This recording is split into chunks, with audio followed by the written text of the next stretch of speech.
Good morning and welcome to Let's Talk New Mexico. I'm Ty Bannerman.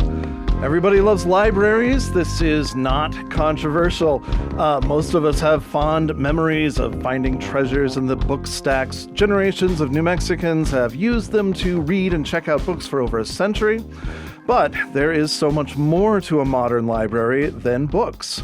They provide vital community meeting spaces, internet access, food pantries, telehealth, even phone services in cities and villages all across the state. And you will not find a more devoted group to free speech rights than your local library staff. It is National Library Week, and on this week's Let's Talk New Mexico, we are visiting the library and discovering all the things that it has to offer in addition to books, from life-saving social services to community engagement, and even, in at least one New Mexico library, a free-to-use washer and dryer. Hey, you've probably got a favorite library yourself. Now is a good chance to shout them out. You can email us your fave at letstalk@kunm.org or call in at 505-277-5866 and tell us all about it. In fact, we have been collecting messages from the SpeakPipe app. That is the little widget on the webpage for our Let's Talk episodes that lets listeners record a message right there. Here's one that was left for us by Jason. Hi, my name's Jason, and I wanted to leave a message about how great my libraries in Rio Rancho are. We have a beautiful library with a beautiful view of the mountains. The libraries have a bookmobile that goes all around the town, and this Saturday on the 25th, they do an amazing Star Wars Day celebration, and it's very exciting. Star Wars Day. I'm there. So thanks for reaching out, Jason. My guests today are Kate Alderete, the director of the Albuquerque Public Library System. And I'm sorry, it's called the Public Library, Albuquerque and Bernalillo County. Is that right? That's it, yep. Thank you. And then joining us by Zoom, we have Shel Neymar, the executive director of the New Mexico Rural Library Initiative. Good morning, Shel. Are you with us, Shel? Did we lose you? I am. Good morning. Okay. Thank you for having me. Great. Everything's working out. And we have Aspen Coriz Romero, a fellow at the Rural Library Initiative, also on Zoom. Hi, Aspen. Hi, Ty. Good morning. Thanks for joining us. And then from Santa Clara, we have a whole crew. We have librarian Teresa Naranjo, I believe program director Charles Swazzle, Louise Naranjo, and Jasmine, the intern. Actually, could you guys go ahead and just give us your names and positions? Teresa Naranjo, librarian. Good morning. Good morning. Good morning, Senator Tao. My name is Charles Swazzle, the library coordinator. Excellent. Good morning. I'm Louise Naranjo, and I'm the media specialist for the library. Excellent. Good morning. I'm Jasmine Garcia. I'm a library intern. And it's so nice to have so many of you guys on the Zoom this morning. Can't wait to talk to you a little bit about what you're doing out there in Santa Clara. But before we get the conversation really going, I wanted to talk a little bit about Albuquerque's newest library. That is the International District Library. It opened in 2022 in one of the city's most kind of notorious areas. It's often referred to as the war zone, but it's more properly called the International District. At the time of its planning, some folks were skeptical. They had concerns about crime and vandalism. Well, the library's been open 4 years now, so I was interested to see how things have turned out in the opinions of folks who actually use the International District Library. So I stopped by this week and spoke to people going in and out about their experience and what kind of resources they were utilizing.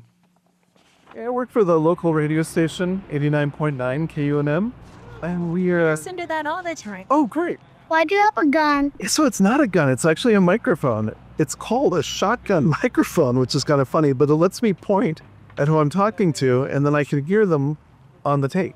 What brings you here today? Because you're going to pick up a book. Oh, what kind of books do you like to get here? Feral. It's called Welcome to Feral. It's a graphic novel. How about you? What do you like about this library? I love that they have a robust children's section. The staff is wonderful. They're really kind and helpful. So what brings you here today? I'm trying to build a resume for work. And are there resources here that help you do that? Yeah, What do you use? the computer and try the printer. Do you have a computer at home? No.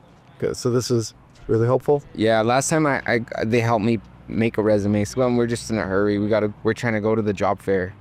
So Danielle, what brings you here today? I come to use the computers to print out stuff for school. Okay, so you're going to school? Mm-hmm. Yeah. What are you going to school for? Criminal justice. Oh, very cool. Which school? New Mexico State University. I'm actually on my last. I have 4 more weeks. I come here. I meet clients here. You know, I'm here a lot, but I enjoy it here. Can I ask what kind of clients? I work for Christian counseling professionals. What brings you to the library today? I'm a nerd. I've been doing this since I was 7 years old. Actually, I found some. I'm an author. I've written a book titled One Man, Two Cultures, Two Gods. Oh, wow, cool. And I'm looking for an animated film company that can help me develop it. Are you using the computers then to find that? Yes, Okay. yes. Is that usually what you come to the library for, is the computer use? Oh, that one, and just to read the international newspapers. What do you like about this library? That is handy. Yeah? I lived in this neighborhood 52 years. They used to call it the war zone. Do you feel like this place has been generally good for the area? Oh, yeah, for sure. Families come in here and they've got plenty of security. When I say it's all good in the neighborhood. What do you like about this library? That the people can go inside and kick back, get some heat when it's cold, get some cold when it's hot. They do put clothes out on the table for the homeless to take if they don't have clothes. It's nice to have a place that we can all come to. What brought you here today? I'm a lonely lady. I live by myself, and I come out here just to get close so I can see that I'm not the only human being on this earth. But I do come here just because I get lonely in my house, and I just want to be around people. And the library does offer a place for people to go and put puzzles together, you know, just come together as a community where we can hang out together and it's safe. What do you think about the staff here? Are they helpful? Oh, they're beautiful. But they are nice staff. They're good people. I like them. Wonderful. Well, thank you so much. You're welcome. And those were the voices of Lucas and his mom, who unfortunately had to run before I could get her name, Anthony, Danielle, Edward, Leroy, and Yolanda. So, Kate Alderete, you are the director of the Public Library, Albuquerque-Bernalillo system. What is your reaction to what folks had to say about their use of the International District Library?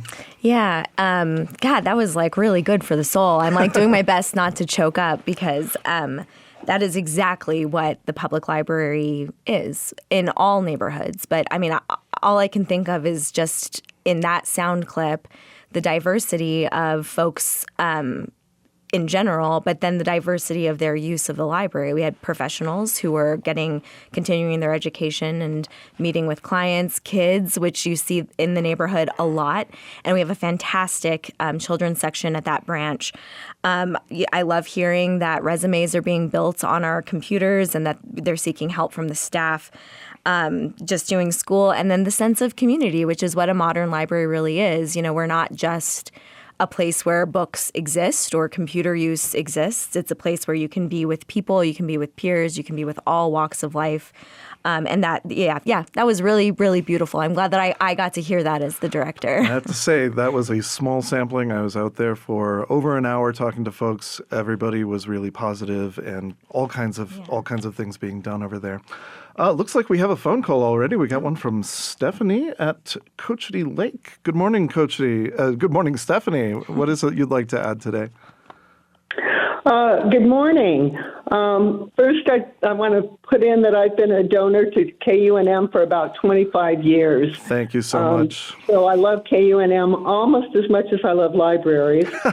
I grew up in Albuquerque in the 1960s, and my life was changed for the better by Ernest Ferguson Library, which was in bicycling distance of my house. Even though they had a librarian who wouldn't have Nancy Drew books on the shelves because they were not literature. Oh no. But I've loved libraries all my life. I actually was a middle school librarian for my career, but public libraries have a special place in my heart. They provide study rooms. The staffs are friendly and helpful. You can do art projects. You can listen to music. You can go to meetings. You have computer access. I just think libraries are wonderful places. Want to put in a good word for the Ernie Pyle Library. Love that one. Which is a delight. And rural libraries, especially rural libraries in New Mexico, where we have so many small communities, so very spaced out. Rural libraries get funding from the legislature. And that's a very special thing because living in Cochiti Lake, we don't have a tax base to support our library. So, as I said, libraries are close to my heart. I love sharing my love of libraries with KUNM listeners. Thank you so much, Stephanie. Really appreciate you calling in. So, Kate, I wonder if you could maybe, Stephanie mentioned a few libraries that I think are wonderful, Erna Ferguson and Ernie Pyle. These libraries have a unique history. I wondered if you could maybe give me a quick capsule history lesson on the Albuquerque library system itself. Yeah. So I'm going to give you a very small history just for time's sake. The Municipal Public Library in Albuquerque opened in 1901. And that was at Perkins Hall, which is on Central and Edith. It's where our Special Collections branch is now.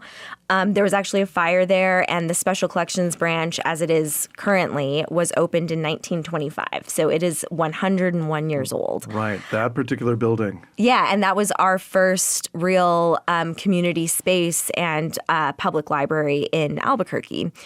From there, and Ernie Pyle was mentioned, the Ernie Pyle estate donated his house. So we have probably one of the most unique libraries in the whole country. And that was our second branch. Through that, other branches opened, and then it became very clear to the city that we needed a bigger space for our main library. So the downtown main library opened in 1975. That's on 5th and Copper.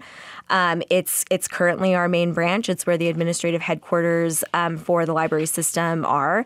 It's a really cool building, a really throwback to the 70s kind of building. And we have been going strong ever since, opening up branches. Our youngest is the International District, which is 4 years old, opened in 2022.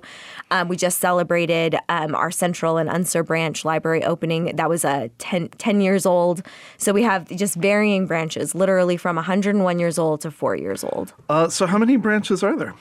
We have 19 branches, and that is 16 city branches that are in the city limits. And then we have 3 branches that are outside of city limits. So we call those our county branches. So that's South Valley, the Rodolfo Anaya North Valley branch, and East Mountain. And really that, the goal for that partnership between the city and the county is to ensure that every resident of the county has access to the urban library resources of the Albuquerque-Bernalillo County system. Well, excellent. And if you can believe it, it's actually already time for us to take a quick reset. You are listening to Let's Talk New Mexico on 89.9 KUNM. We are talking about libraries today, and we have been asking our listeners to tell us about their favorite libraries. Here is listener Mike with his thoughts. This is Mike, and I love the local library system. I'm at them all the time. I think one thing people forget about them now is they're like the last video stores. You can't rent a video anywhere, really. You can go to the library and get pretty much all the new releases on DVD. I love the downtown library. Love their monthly book sales, of course. Incredible. But checking out books is good, too. My favorite thing is to just peruse the new books section, see what they got there, what's out. I'll read stuff that I never would have thought I would read. Really interesting topical nonfiction or underground novel that I hadn't heard about. The libraries are the best. Thanks, Mike. What about you? What's your favorite library? Call us at 505-277-5866. Email us at letstalk@kunm.org. I'm Ty Bannerman. Stay right there. Welcome back to Let's Talk New Mexico. We're talking about libraries. You can email your comments, questions, and thoughts to us at letstalk@kunm.org or call in 505-277-5866. Right now I am talking to Kate Alderete, the director of the Public Library, Albuquerque-Bernalillo County. So just before the break, we were talking about kind of the size of the library system. This is the largest one in the state. What are some of the considerations in running a network of this size that maybe people don't think about whenever they visit their neighborhood branch? I mean, I think that one of the really lovely things about having such a big urban library center is that we have access to a lot of stuff. So if there is, if you walk into your neighborhood library branch and you're not seeing something that you want, the likelihood of it being at another branch is really high. Mhm. So, you walk up to a librarian, you ask them to put something on hold, whether it's a video or a book or a graphic novel, anything like that. And then we have a really robust delivery system just in our system alone. So if you want something, you can get it. That's like the lovely piece of how our library system works. I think, like I said, our branches range from 4 years old to 101 years old. So there's always a lot of consideration with the buildings themselves. There's always a lot of need, whether it's a young building or not. Buildings are buildings. So there's always consideration with funding and how that's looking, how we can make repairs on, a smaller budget than most larger urban library systems. Staffing is always a consideration, making sure that we have people who can serve our communities well. So people who want to be in the neighborhoods that they're working in. But beyond that, just, people that people that can be there, right? Like we have staffing shortages all across the city at this point, and libraries are not immune to that. So having that consideration as well has been big for me as an administrator, just making sure that our libraries can keep their doors open and have people to serve the public. Right, absolutely. And just going back to what you were saying about how you can request an item that's not at your local library, and then it appears like magic at a couple days later. I have often wondered what are the steps involved in making that happen? Like I go and I find a book that I'm interested in. I want it at the Ernie Pyle Library. It's at the Tony Hillerman Library. Yeah. What happens? So like I said, we have an elaborate delivery system. I said earlier that the main library downtown is the central hub for our administrative offices. It's also the main hub for our maintenance, our fiscal. It's a huge building that really makes the library go, and literally makes the library go. So we have housed within the downtown main branch is what we call central sort, and it's actually it's a human-based sorting system. So if you request an item, it's sent to Maine and then it's distributed to all 19 branches through our delivery system. So we have delivery trucks that go out every day to every branch. How many requests do you deal with on a given day? Oh gosh, I don't know that off the top of my head, Ty. I'm sorry. That's quite all right. But a lot. A lot. Yeah. All right. Let's see. We've got a call from Alan in Santa Cruz. Alan, good morning. What is your question or comment today? Okay. Yes. Hello. How are you? Thanks. Doing great. I love this. I love this show, and I love the topic. Thank you. I'm an avid KUNM listener, and I just wanted to. I'd like to sort of address something, ask a question, and I'll get off the line to maybe have your panel talk about it. So, I'm calling from a rural New Mexico community where we have a really sweet little library, but it doesn't offer things like interlibrary loan, ebooks, streaming, basic services like that, other libraries throughout the state, even in other rural communities, take for granted. So we keep being told that it's a funding issue, but my understanding is that the state is invested in expanding rural access. So my question is simply where is that funding going, and how do rural libraries actually access these things like interlibrary loan, ebooks, or streaming? And these are crucial things to services that a library can offer. And if your panel could address that, I would be really happy to listen. Absolutely. You're in luck, Alan. We happen to have the executive director of the New Mexico Rural Initiatives, Rural Library Initiatives, Shel Neymark. Shel, what do you have to say to Alan?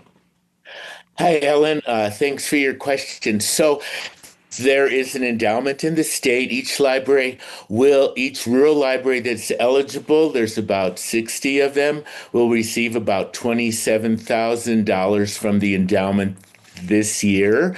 Last year it was about $24,000, plus a little bit of money in state grants and aid. If it's a developing library, about 5,000. If it's a full public library, about 10 or 11. So a lot of rural libraries just don't have the local funding to be able to operate in as effectively as would be good for their community. So the money they get from the state, it's not a lot of money. It just pays part of a staff member's salary. So that is a huge issue. Funding is a huge issue in New Mexico rural communities for their libraries. I'm not sure of your particular library why it doesn't have interlibrary loan services. They should probably connect with the New Mexico State Library and work that out, because that is not something that costs money to the particular library. The state library provides those services. Awesome. Thank you, Shel. So I just have another question for you, Kate. What are some of the non-book services provided by Albuquerque and Bernalillo County libraries?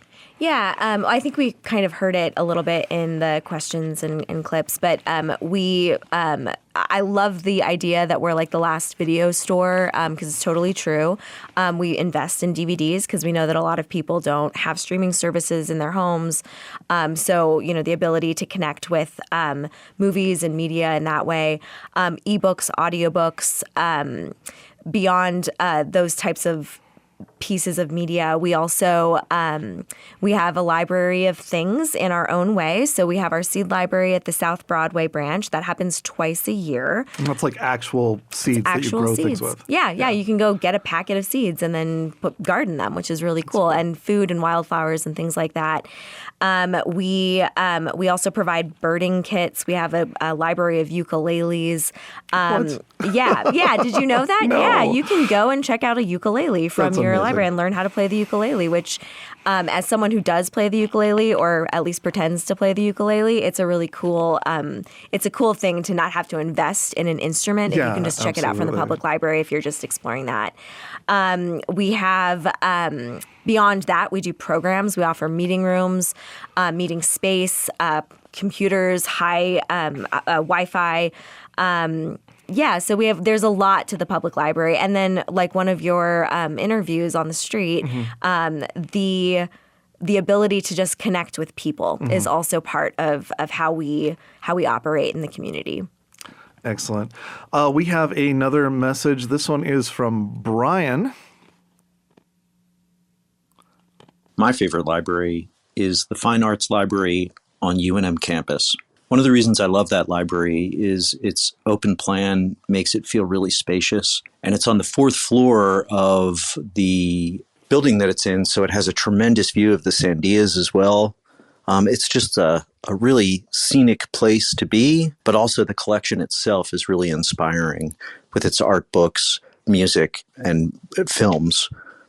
So that's why it's my favorite library. Thanks, Brian. And I'd like to point out that UNM's library system is open to members of the community. You just have to show your ID or driver's license at the front desk, and you can go in. In fact, we have another message about UNM's library system. This is Cheyenne at UNM's Map and Geographic Information Center. She says people come in and they say, I didn't know this existed. She has maps from all over the world, historic and current. It's a federal depository library, so lots of topographical maps from federal agencies, also lots of free maps that you can take home. And the Centennial Library is very quiet, which she appreciates. So don't sleep on these UNM libraries. So we've been talking about urban libraries with Kate here, but I'd also like to now bring into the conversation rural libraries, like our caller mentioned earlier and spoke to Shell about. According to the New Mexico State Library, there are over 101 public library systems in New Mexico. There are over 150 individual branches. I do have to note that the website helpfully points out that this is more than the number of Blake's Lotaburger's locations, so if you're keeping track at home. Many of these libraries are in rural areas where they can serve a vital role in their communities, but also come with their own unique challenges. The New Mexico Rural Libraries Initiative supports many of these smaller centers, as well as helps them secure funding through the Rural Libraries Endowment. And as I've already mentioned, joining us on Zoom, we have Shell Neymark, the Executive Director of the New Mexico Rural Libraries Initiative, and Aspen Carrizo Romero, New Mexico Rural Library Initiative Fellow. Good morning, you two. Good morning. Hi, Aspen. Good morning.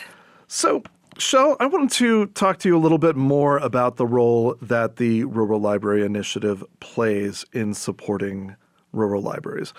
How does it operate? What does it do? Okay, thank you for the question, Ty. We are a small 501c3 that seeks resources for about 60 rural libraries throughout the state. We started out advocating for an endowment at the state legislature. The endowment passed in 2019. Our goal is $1 million for each library, which would give a disbursement from the earnings of that of about $45,000 a year. We're halfway there. More or less, the endowment now has $32.5 million in it, and hopefully will reach 60 in the next few years.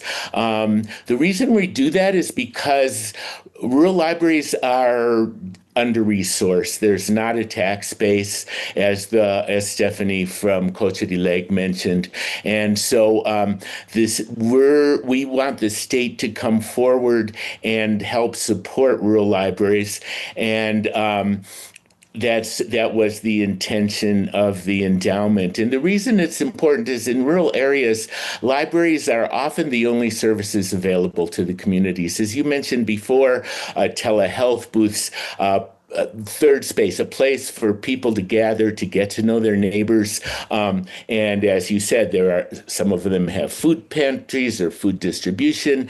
They help when there's a natural disaster. There's so many things that rural libraries are called upon to do to support and sustain their communities. Economic development is a big one. And of course, after school programming, educational programming, all these things are important. So the Rural Library Initiative has evolved into offering more kinds of services and support for rural libraries. We're collecting information on possible programs where lecturers can go speak about health issues. We're trying to organize out-of-school time programming for the libraries. So we're doing a lot more. Also, I'm not sure, the caller from Santa Cruz, I'm not sure what library he was talking about, but if they want support in connecting with the state library or anything like that, they are welcome to get in touch with us. So those are some of the kinds of things we do. We also try to help libraries that help communities that don't have libraries to start them. Part of the endowment gives grants to communities without libraries to assist in starting libraries. We at the Rural Library Initiative see what important community resources and community development libraries can provide in rural areas. So we really hope to promote the establishment of libraries in communities without them. Excellent. So to that end, we just got an email from Kina. She writes about visiting the Magdalena Library in the old Santa Fe Rail Depot. They say there are lots of books, community events, and meetings, a librarian who collects succulent plants and gives out starts to people. Kina says because of this experience, they wrote to legislators asking them to continue state support for small town libraries. They are the lifeblood to all towns, and librarians are unsung heroes. Thank you, Kina. So as Shel mentioned, there are over 60 of these libraries. And Aspen, as a fellow for the Rural Libraries Initiative, you visited almost all of them. Tell me about your experience doing that. Which libraries stand out to you?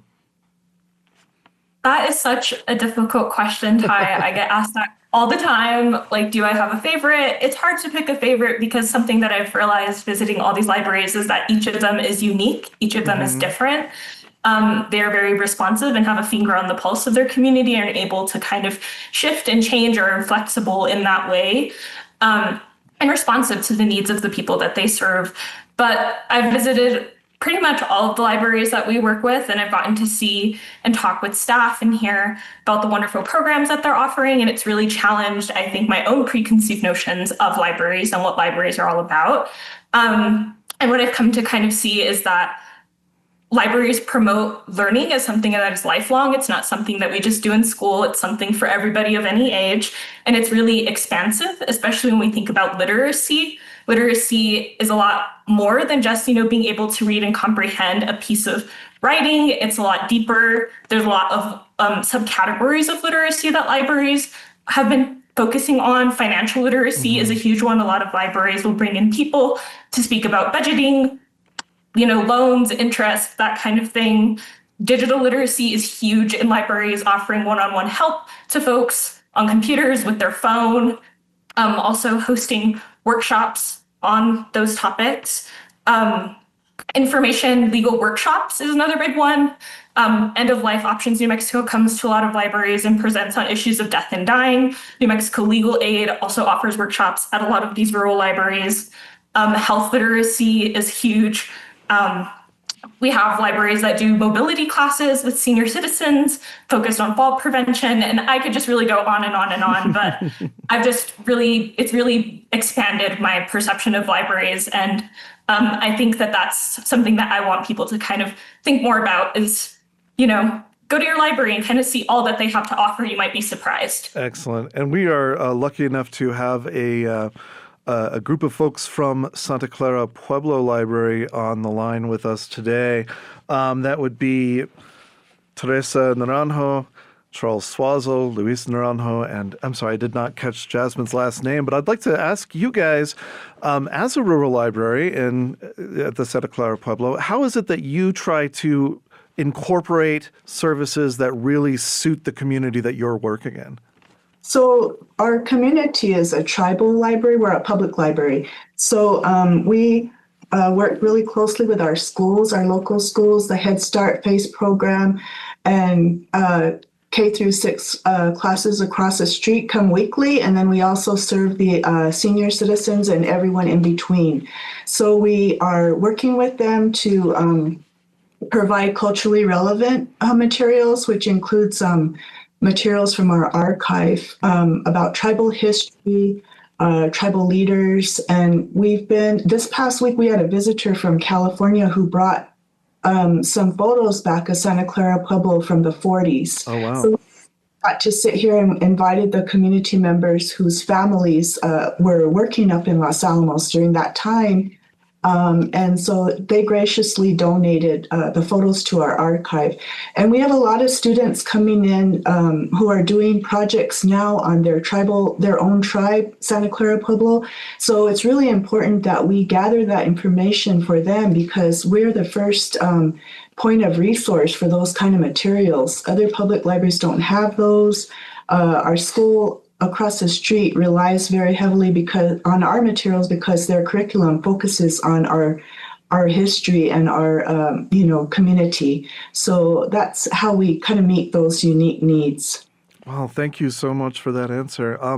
It is time for us to take another break, but we have been asking our listeners to shout out their favorite libraries. Here's another recording from the website. This one comes from Nora. Hey, this is Nora, and my favorite library. It's actually a 2-for-1 because it's the Center for Southwest Research in Zimmerman Library at UNM. And I love it because they house things like a diary from 1892 written by a young man who moved from Nebraska to Raton, New Mexico, and recorded his thoughts and impressions and what he saw. And the space, it's quiet and light-filled and slightly dusty, and you can't bring pens in there, and you have to be really careful with the materials and treat them like the precious relics they are. UNM libraries are getting a lot of love this morning. We want to hear from you too. There is still time. You can give us a call at 505-277-5866. Tell us what you love about your favorite library branch. This is Let's Talk New Mexico on 89.9 KUNM. I'm Ty Bannerman, and we will be right back. Welcome back to Let's Talk New Mexico. I'm Ty Bannerman. We're talking all about how great libraries are today. And we have a caller, Regina from Albuquerque. Good morning, Regina. What is it that you'd like to add to the conversation today? Thanks, Ty. My favorite library is every library. But nostalgically, I think any bookmobile is a treasure chest, especially if you're living in a rural community and can't get to a city library. I'm part of freedomtoreadnewmexico.org, and we are fighting to protect the right to read in New Mexico for public school libraries, public libraries, and academic libraries. And I'd encourage anybody who's a reader and a lover of the libraries to join the organization and learn about the legislation we're proposing in 2027 to protect all libraries in New Mexico. Yeah, could you tell me a little bit more about that? Sure. We started the organization in the face of threats to censorship towards authors, librarians, patrons who would like to remove materials from the public libraries, school libraries, and academic libraries that they don't agree with. Mm-hmm. But that's an actual violation of our civil liberties and our civil rights. And we want to make sure that anyone who wants information has the right to access that information, regardless of their sexual orientation, gender identity, race, creed, tribal affiliation, etc. Well, excellent. Thank you so much for contributing that today, Regina. So, Shel, I'd like to get back to you and just talk a little bit about how a rural library's mission might be different than an urban library's mission. Are there needs that exist for these rural library users that are different than you might find in a city? Thanks for the question, Ty. Yes, I think there are. And it goes back to the fact that there aren't many other services in rural areas. There's no copy shops, for example, a big service that rural libraries provide that people can't get anywhere else in their town is copying, faxing, notary. Those kind of things are really important. There's internet service. I realize, like you said, the International Library, people without computers are there. In rural areas, it's the only place people without computers or internet service at home can go. You can often see people outside of the libraries with their computers in the evening when the libraries are closed. As you mentioned at the beginning of the show, there's a library in Vallecitos that has a washer dryer because otherwise the elderly people there have to drive 70 miles to Espanola to get one way to get their laundry done. So the library addressed that specific need of their community to serve their patrons, and it makes a big difference. Libraries in rural areas are very impacted by climate change issues and natural disasters, and rural libraries are there to give information. In Jemez Springs, in Capitan, in Villanueva, when there were fires or floods, the library was right there connecting people with services. And in small towns, it's the only place where everybody can get to know each other. It's towns, people go to their own churches, people with kids go to the school, but it's the only public space where everybody is welcome. Everybody can come for special programming, and neighbors get to know each other, and that makes the community so much stronger.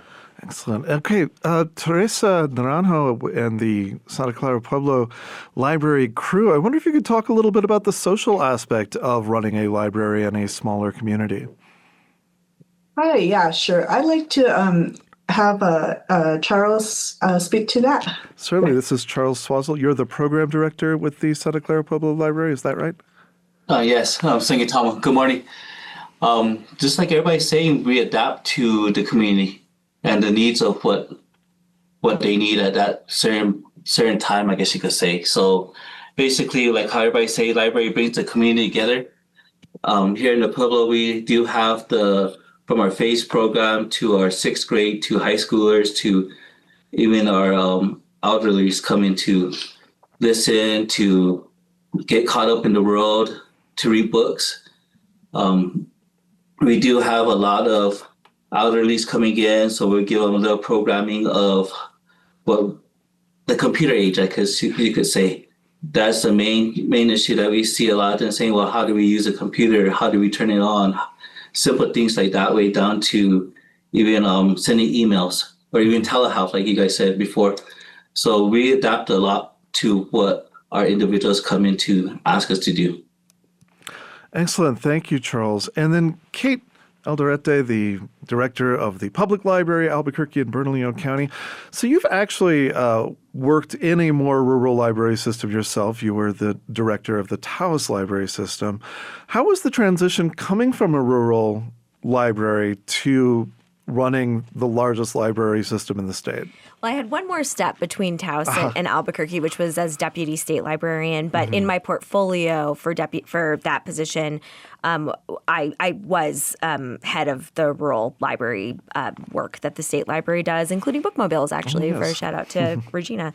I like what Charles said, that because just thinking about the transition and like the differences, because there are differences in service points, right? Like there's, like Shell mentioned, that urban, there's more things in a city, right? Where like a library in a rural community often serves as like the central place where all of these things happen. There are more options, I guess, in cities.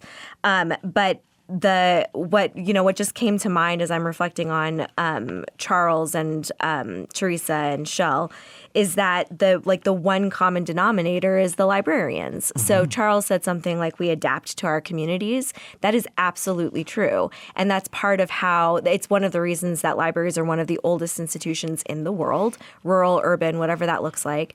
But it's us. Like it's the librarians that are making things go. It's us that are understanding the needs of our community, embedding ourselves in our community, whatever that community is. So the transition, there are differences, but there are also a lot of similarities just in like how we address library issues across the state, whether we're in urban centers or in rural areas.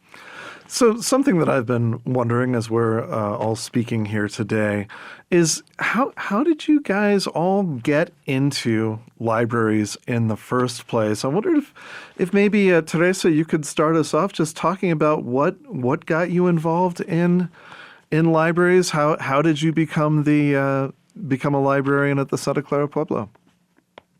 Sure. Well, as a kid, the library here in Santa Clara Pueblo was just starting. And so we were coming over in the summers and getting introduced to the librarian at that time. Her name was Elaine Filbert. She was getting trained and just starting the library. So we were able to work in here in the library. And at that time, it was a very small library on the other side of our building here. And so through the years, I just came back to work here. It was like my favorite place to be in the summer. And then when I went to school, she was transitioning into a tourism coordinator, and the position went out, and I applied, and I was lucky to get the position. So I've been here for over 30 years, and It's been really awesome. Congratulations. Yeah, that sounds like a pretty good way to be. And Aspen, I believe you're the one of the youngest on the call here today. What first brought you into wanting to work with libraries? Yeah, similar to what Teresa said, libraries have always been an important part of my life growing up. I grew up in Ojasarco, New Mexico, which is a small rural village in Rio Arriba County. And I would go to the Ojasarco Community Center and Library, and they had a take a book, leave a bookshelf. And I was a huge reader as a kid. So books have always been important to me, and I didn't really think too much about libraries until I was in college and worked in my own university library. And I just loved all of the technical kind of back and stuff that has to do with libraries and, helping people find the information they need, answering questions. And that's kind of what inspired me to continue to pursue this. And after graduating, I did a fellowship in a year in DC, and then I was able to get connected with Shell and the New Mexico Rural Library Initiative. And it was just something that I felt very compelled to get into, and I've been really enjoying it. And like I said, it's really just helped me kind of grow my own ideas of the possibilities that libraries bring to communities, especially rural ones. And Shell, how did you find yourself at the head of this Rural Libraries Initiative? Well, I've always loved libraries. I've always gone to libraries, and I helped found the library here where I live in Dixon, New Mexico, the Embudo Valley Library. I was one of the founders. We opened in 1992, so it's been quite a few years, and I served on the board, and I was president of the board for a while, and we met with several other libraries in Rio Arriba County, and despite offering extraordinary services, each library was just struggling financially. And so I just had this idea to go to the legislature because to see if they would support these important institutions. Kate mentioned the librarians being integral to libraries working, and in rural areas, rural librarians are often making $16 to $20 an hour. It's just not a living wage for doing the work of an executive. So that became a really important issue for me, and I wanted to pursue funding for these important institutions. Excellent, thank you. And I wanted to ask Jasmine. I don't believe we've actually heard from you yet, Jasmine, but you're the intern over at the Santa Clara Pueblo Library, is that right? Correct. How did you wind up getting involved? I was originally part of a program with 8 Northern Pueblos. I was part of their WIOA program, which helps people ages from, I think it's 16 to 24, 26, around there. It helps them get work experience so that they can apply to jobs that would give them better opportunities and such. So I worked with ENIPC with that program for about a year until the time I had with them ran. I was finished with the time I had with them. But I enjoyed working at the library, and I was offered to continue to work here. And so I decided I would. Okay, well, that's great. Charles, what's your favorite part of working at the Santa Clara Pueblo Library? Well, mine is different. I used to be the former lieutenant governor for Santa Clara Pueblo last year. Okay. So I've been here 2 years so far. Teresa needed help. I was in the procurement office. I was in the accounting office. So I came from there into the library coordinator position, I think 2 years ago. Then last year I was the lieutenant governor. Now I'm back again. So I think it's mostly being with the community, knowing how the community works, seeing the kids, the children's faces, the elders light up.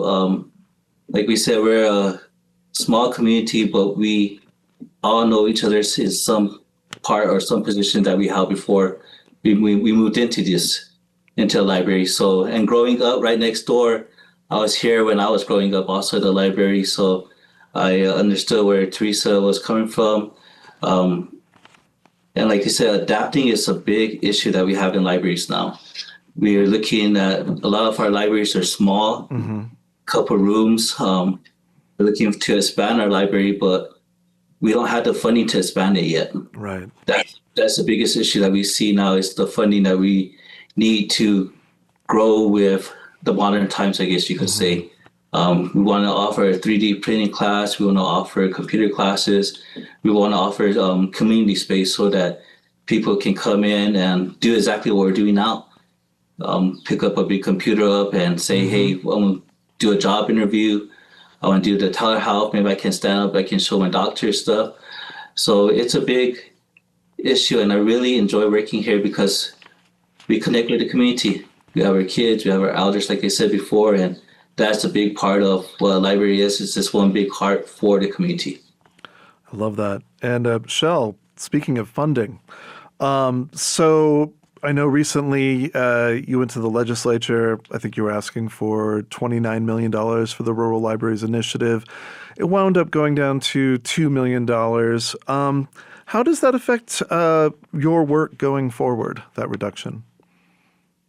Well, it means that we have more work to do. We need to educate the legislators about the importance of libraries in sustaining their communities. If the state really wants to see rural areas be sustained and thrived, if rural areas are important to the state needs to understand the importance of libraries to these rural areas, to sustaining them, to the economic development and education of people in these areas. And it's really difficult right now because a lot of rural villages are struggling. Young people are moving away. There's so many problems happening that libraries are actually addressing their infrastructure that exists in these towns, but they just need more support. So the struggle is getting the legislature, the governor, to understand these things and really put what's kind of a small ask for the amount of money the state has. Sorry, go right ahead. That's it. Yeah, so I just wanted to give a shout out to Shell and Aspen for the work they're doing. We really appreciate the Rural Library Grant. But again, with the funding that we're receiving, Jasmine was able to transition into a permanent position here. So she was able to utilize her work. Well, that is wonderful. I'm sorry, the music has started, and that unfortunately means that we have come to the end of our time today. I want to thank everyone who called in, emailed, left a message on the SpeakPipe widget on our website. Thank you so much to my guests, Kate Alderete, the director of the Public Library, Albuquerque and Bernalillo County, Shel Neymark, the executive director of New Mexico Rural Library Initiative, Aspen Coriz Romero, New Mexico Rural Library Initiative Fellow, Charles Swazzle, Teresa Naranjo, Jasmine, and I think Luiso's here, but it looks like she's left. Thank you guys so much for being a part of this. You can hear this episode. You can catch it on the podcast, or you can go to our website and listen. And we are putting things on YouTube now at KUNM Radio. Just look that up.